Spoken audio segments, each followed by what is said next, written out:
So it's been a little bit since my last actual video, but apparently while I was off playing around in the dirt and getting myself demoted to Ruby, there have been some interesting developments in the realm of what people are playing in Sword right now. So yeah, I decided to revisit my favorite class today and see what's going on with modern Sword decks. So let's look at the deck list we're playing for today first. So this is the list we're playing for today. It's pretty similar to what lists are floating around, but I decided to run all 3 copies of both ambitious small timers or where is the I can't access the alt art, can I? But it's the other 3 cost 3 to neutral silver that was released. I forgot the name. And then we're running 3 unmoving Tactitian. I think most people are running 2 at most, if at all. But since it's the main idea of the deck, the main idea of the video, I'm running 3 copies of it just to maximize chances of it being able to do stuff. And then I'm running 2 Odin here for Dragon matchup mainly, and to a lesser extent Wilbur. I'm almost convinced that Unke is actually just better for card draw, but for now this is the list I'm running for today. Most of it is quite simple, quite the same stuff. The differences are, I guess, this one. This card helps fill up your early curve while being able to draw a bunch of cards. Oh, that's why it's called Intrepid Newshound. It's written right there, I'm stupid. So yeah, this card is mainly to fill out early curve with a 3 cost follower, and late game you can super evolve it to summon a bunch of followers for rally, as well as drawing 3 cards, which is quite strong. And then you have Unmoving Tactician. This card is great going first turn 4. You just put it on board and it just starts vomiting Steelclad Knights. It helps you suck up the all of the Arc to the Night song, that Abyss card. Other than that, also your opponent will tend to spend removal on this thing, which is pretty funny. So yeah, even though it's a 5-6, it doesn't really do anything, your opponent will spend their time removing it. So it's a bit able to do that while summoning you some Steelclad Knights to help advance rally if they don't. And also, if your opponent gets greedy and doesn't clear a board, you can play with his super evolve to buff your board. Especially if you on turn 8 you can play this super evolve it and then pair it with Seraphon to just buff anything that's on your board a massive amount. So yeah, that's the idea there. And there's Odin. Most decks that are running these cards are running a bit more aggressive lists. I'm still running the standard list, so maybe Odin doesn't fit too well in this deck, but we are running him nonetheless. So yeah, this is the list we're playing for today. Let's look at some gameplay. So our first game here is going to be against Abyss. Abyss is still going fairly well in the meta right now, even after Bibati's nerf, but that's mainly Milteo. Spoiler alert, there is no Milteo in this video. Unfortunately, because I promoted the Grandmaster at Ruby rank, I think I'm just too low to run into any actual Milteo player, so you have to settle for some off-meta stuff for this video. So for Mulligan, we just keep early game, it's pretty straightforward stuff. You can keep the Tactician, the Unmoving Tactician if you're going first. Or if you're playing against a slow matchup, you can coin it going second as well. But for this matchup, we expect them to have a strong early game, so we just keep a bunch of early game followers. And yeah, that's the idea. So my opponent drops the Cultivator here, so could be Milteo or could be Midrange. At this point, I'm assuming it's Milteo because Milteo is the bigger threat. So we just focus on answering their board and clearing their followers so we don't take too much damage here in the early game. One drops Rocketing Zombie as well. Again, this doesn't really tell us anything, it could still be either one. But we will just focus on answering their followers as best as we can. We'll trade here and drop the Grimnir as well to protect our face. One drops Raz here, which and as well as Lyria, so this is probably going to be mid-range at this point. I don't think Evo plays Cultivator, so we can expect that it will be mid-range, so we advance with that in mind. We just focus on clearing board here. We go ahead and evolve Gildara here. She will help us clear this board as well as maintain a fairly strong board of our own. And we go ahead and trade here though. I didn't really want to get greedy and hit face here. I just focus on reducing damage coming to our face as much as possible. The opponent plays High Wire Feline here, so this is going to be mid-range confirmed. And they will clear a bunch of my followers to leave the Steelclad Knight alive, which is good for me, but for now we just draw with the Medic. Medic can get very hard to play in the late game, so we just go ahead and play it now to draw into our deck while we have the chance. It does mean we lose out on a bit of damage here by having to trade this Steelclad Knight, but I think it's overall fine. We just want to focus on drawing more cards. Opponent will use a ghost to clear a knight here, and then they will play the ghastly soiree as well, and they will evolve the rotting zombie, which they will use to clear my medic. And they do leave a knight on board here, which is good for me. We could go Cesar here, but I think I want to... I mean, this is an Unmoving Tactician video, so we're gonna take this opportunity to go for Unmoving Tactician. It can otherwise be very hard to find a time to super evolve this card, because even when super evolved, it still can't attack, so it can't like trade. So you really need your opponent to have a fairly weak board for this super evolve to work. In this case, with only a 2-cost follower, we can use Grimnir's Crest to clear it. So we are taking this opportunity to chip down a bunch of damage, as well as set out a massive board here for them to have to answer. Even other Hime will have a struggle dealing with this board, especially since other Hime can't actually trade into the Unmoving Tactician, which is quite funny. But in this case, my opponent uses Highwire Feline. And there are 2 ghosts as well. And that will chew through a large majority of this board. But we will go ahead and use Cesar to buff this board. And at this point, I don't know what my opponent could possibly have to out this board. We know it's not evil, so they don't have Belial, so... Genuinely, I don't know what Abyss could run to answer this board, and I think my opponent didn't have anything to answer it, so they just end up conceding. So yeah, that's it for this game.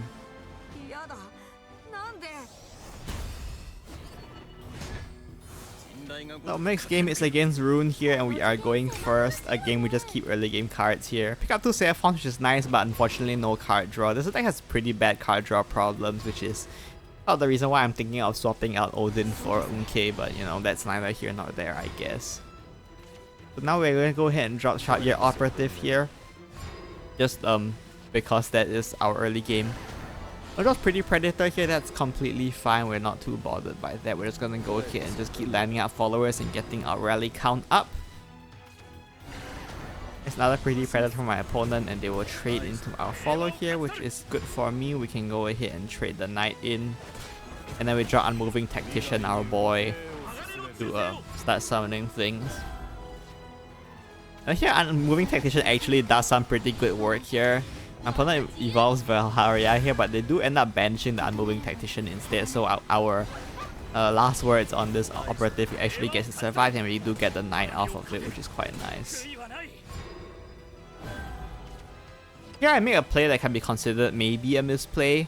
If you go for Nailclaw Lieutenant here, you can full clear this, but I decided to prioritize drawing here and go for the Metronomic Medic here, and I evolve it and hit the Valharia.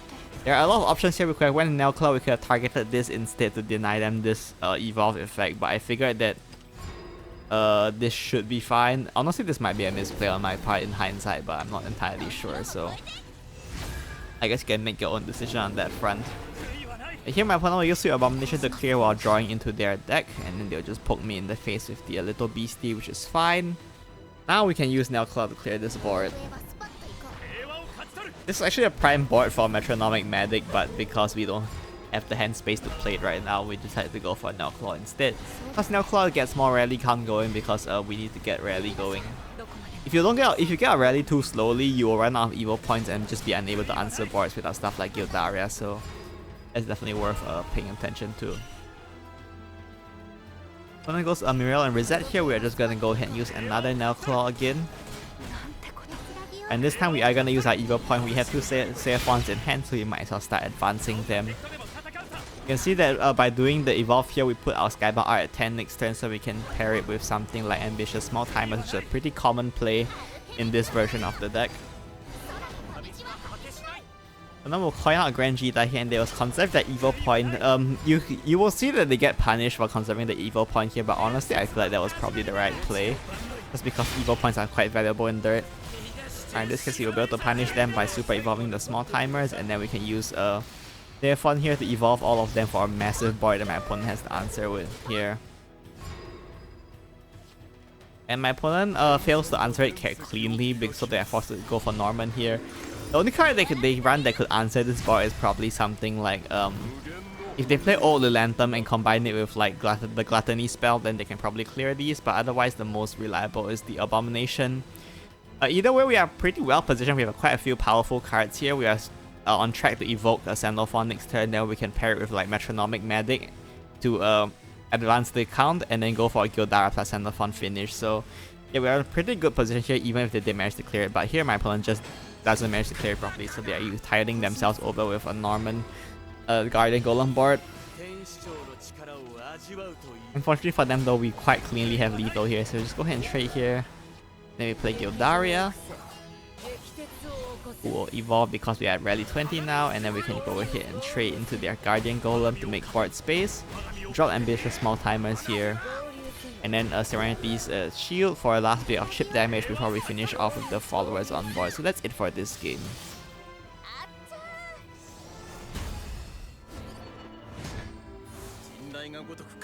So our last game here is against Abyss again. Mulligan was the same. I don't tend to keep Ambitious Small Timers in my opening because I think it's better when you can super evolve it, so yeah, that's the idea. But in this I get it back anyway. Again, we just assume that it's Milteo unless we get information to convince us otherwise, because Milteo is easily the biggest threat that Abyss, easily the strongest Abyss led right now. So for now we will just answer our board and we can chip face with the Quick Blader here, which is quite nice. So we'll use the Ghost as well as Raz here. Most likely it's not Milteo if they're running Raz, although I think some lists do run Raz, but the mainstream ones I probably don't. We'll just drop the Small Timers here for a bit of rally and tempo and just poke them in the face again. There's Hark to the Night Song, which will clear my board, which is fine. We'd rather them use it now than later. This is our chance to drop Metronomic Medic and draw into our deck here. We will go ahead and get rid of the Raz here with the Evolve effect. And just trade to the Skeleton as well.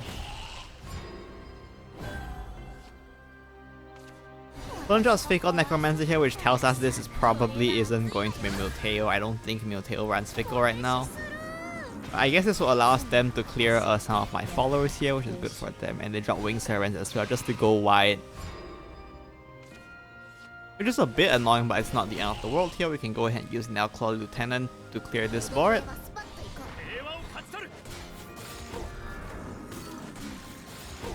Normally you'd want to save the evil point here and not be greedy and just trade, but in this case we do have 2 Seraphons in hand, so I assume, or rather I figured that I can probably afford to spend my evil point here, so I'm going to evolve the Nailclaw here and trade into their bat that way, and then hit them in their face with our Knight. We're doing pretty good on rally as well, so I figured that on all fronts I don't have to be as conservative of this one evil point. So we'll evolve the Skeleton here and then trade as well as use Bibati to trade. I'll nerf the Bibati, which isn't great right now, but you know. So we go ahead and drop the Tactitian here and then super evolve Ambitious Small Timers. Honestly, I'm not entirely sure this was even the right play, but it's the funny play. And it makes use of all these new cards, plus it makes a white board my opponent has to answer. And they end up dropping Belial, so we can tell this is going to be evil. And fortunately, we managed to force out their Belial before the crest gets activated, so that's big win for us. We mill the Sharp Ear Lieutenant, but it's not really a big deal. Sharp Ear Operative, sorry. But it's not really a big deal. And we're going to go ahead and use Cesar here and clear the Belial as well as put another threatening board. Hopefully we can force out another Belial, that would be ideal. One plays Fadial here, but Fadial cannot answer this board cleanly, so that's very good for us. Force them to spend a super evolve point as well as sort of just leave a Knight alive for me here, which is quite nice. And they use Depths of the Outside to draw as well.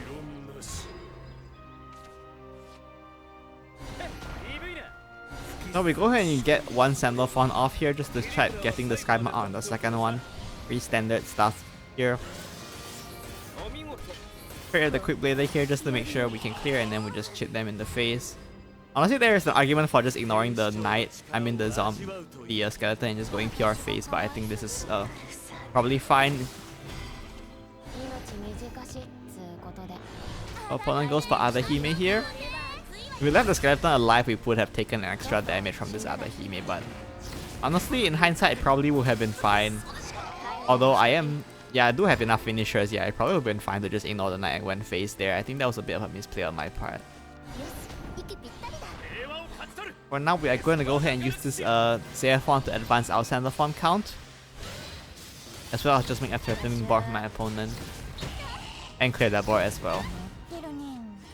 So here accidentally a pass turn without trading, but it doesn't end up mattering, so just ignore that. Yeah, obviously you're supposed to trade first before ending turn, but you know, it's fine. Opponent will drop Belial here, and this time it will have the crest. But not to hit the stall 4 turns, which is basically impossible, and we do have lethal here, so pretty classic, I guess, Evo Sword lethal turn here. We go for Gildaria, go ahead and trade and clear that board, and this will allow Sandalphon to go face. That's it for this game.